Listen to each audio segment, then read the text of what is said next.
नमस्कार, जय श्री राम। कैसे हैं आप? माँ संतोषी की जय हो, माँ लक्ष्मी की जय हो। शुक्रवार व्रत के बारे में बात करेंगे। सभी व्रतों की विधि हम आपको बतला रहे हैं।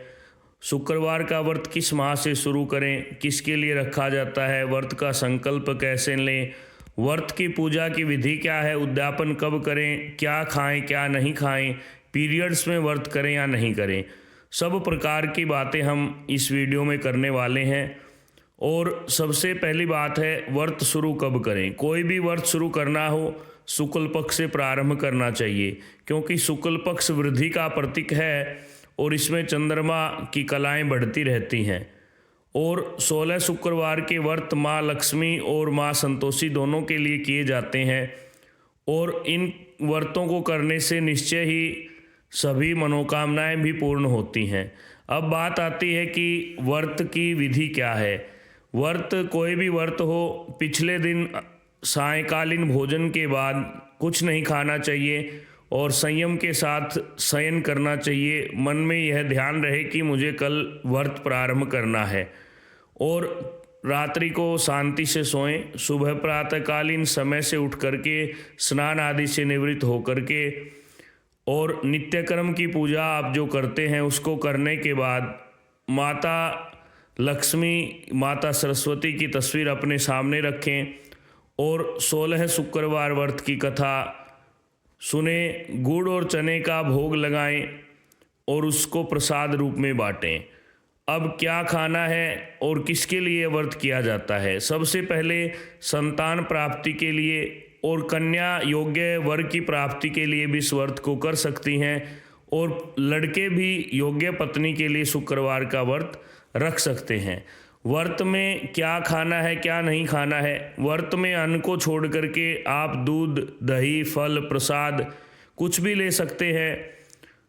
पूरे दिन संयम के साथ आपको केवल एक बार ही, कोई भी व्रत हो, एक ही बार फलाहार लेना चाहिए और उसके अंदर आपको सफ़ेद वस्तु का प्रयोग करें तो और भी अच्छा रहेगा। साथ में ये ध्यान रखें कि शुक्रवार के व्रत के दिन खटाई नहीं खानी चाहिए। हाथ लगाने पे दोष नहीं लगता। कई बार माताएं बहनें कहती हैं हाथ भी नहीं लगाएंगी, तो उससे घर परिवार में कई बार मतभेद उत्पन्न हो सकते हैं। इसलिए हाथ लगाने का दोष नहीं है। पूरे दिन व्रती रहें। सायंकालीन सूर्य अस्त के समय भगवान शुक्र आपको दर्शन देंगे पश्चिम दिशा में। वहाँ से आप उनको अर्घ्य दे करके आप भोजन कर सकते हैं। भोजन के अंदर फिर से सफ़ेद वस्तु का प्रयोग बतलाया गया है और व्रत कोई भी हो, नमक नहीं खाना चाहिए। सेंधा नमक आप ले सकते हैं क्योंकि सफ़ेद नमक के अंदर दोष बतलाया है और सेंधा नमक गर्म करने के बाद तैयार होता है, तो उससे उसका जो समुद्र के पानी का या हम कोई भी बनाते समय जो दोष लगता है वह समाप्त हो जाता है। इसलिए सेंधा नमक आप प्रयोग कर सकते हैं।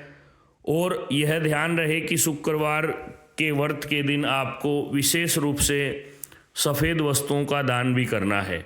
चीनी हो, चावल हो या खांड हो, दूध, पेठे की मिठाई, इस प्रकार की वस्तुएं, सफ़ेद वस्त्र, सफ़ेद पुष्प आप दान कर सकते हैं। किसको दान करें? योग्य ब्राह्मण ब्राह्मणी अगर पड़ोस में रहते हैं तो उनको दें, और अगर ऐसा संभव नहीं है तो किसी भी ज़रूरतमंद को या गौशाला में आप किसी सुंदर छोटी कन्या को भी दान कर सकते हैं। लक्ष्मी का रूप इस दिन माना जाता है, इसलिए सौभाग्य के लिए, धन की वृद्धि के लिए, दरिद्रता के नाश के लिए इस व्रत को करना चाहिए। और पीरियड्स में अगर व्रत आ जाए तो उस व्रत को छोड़ देना चाहिए। अगला व्रत आप कंटिन्यू करिए। इन बातों का ध्यान रखें। और सबसे अधिक इस दिन अगर आपका दान करने का मन है तो आप चांदी का दान करें। 16 व्रत पूरे होने पर 16वें व्रत के दिन 8 कुंवारे लड़के बुला करके उनको खीर, पूड़ी और हलवा आदि आप उनको खिला सकते हैं और उनको दक्षिणा की जगह पर कोई भी कापी, पेन, पेंसिल आदि दे सकते हैं, क्योंकि 9 वर्ष से नीचे के लड़कों का विधान है। क्योंकि श्वेत हृदय होना चाहिए। शुक्र का रंग सफ़ेद है और निर्मल लक्ष्मी का स्वरूप भी निर्मल है, इसलिए इसी दिन खटाई का भी मनाही की जाती है, क्योंकि जो शुक्र का तत्व है वह वायु तत्व है और वह निश्चलता को, साफ सफाई को और शुद्धताई का ध्यान में रखते हैं। खटाई खाने से मन में तामसिक विचार आ सकते हैं, इसलिए इस दिन खटाई खाने की मनाही है। और इस व्रत को करने से आपको शारीरिक लाभ तो मिलेगा ही, साथ साथ आपके घर में धन धान्य समृद्धि की वृद्धि होगी। खास करके सुहागन स्त्रियों के लिए यह व्रत विशेष है। कुंवारी कन्याओं के लिए, कुंवारे लड़कों के लिए भी वैवाहिक जीवन प्राप्ति के लिए आप माँ संतोषी का व्रत रख सकते हैं। वैभव लक्ष्मी का व्रत लक्ष्मी की प्राप्ति के लिए रख सकते हैं।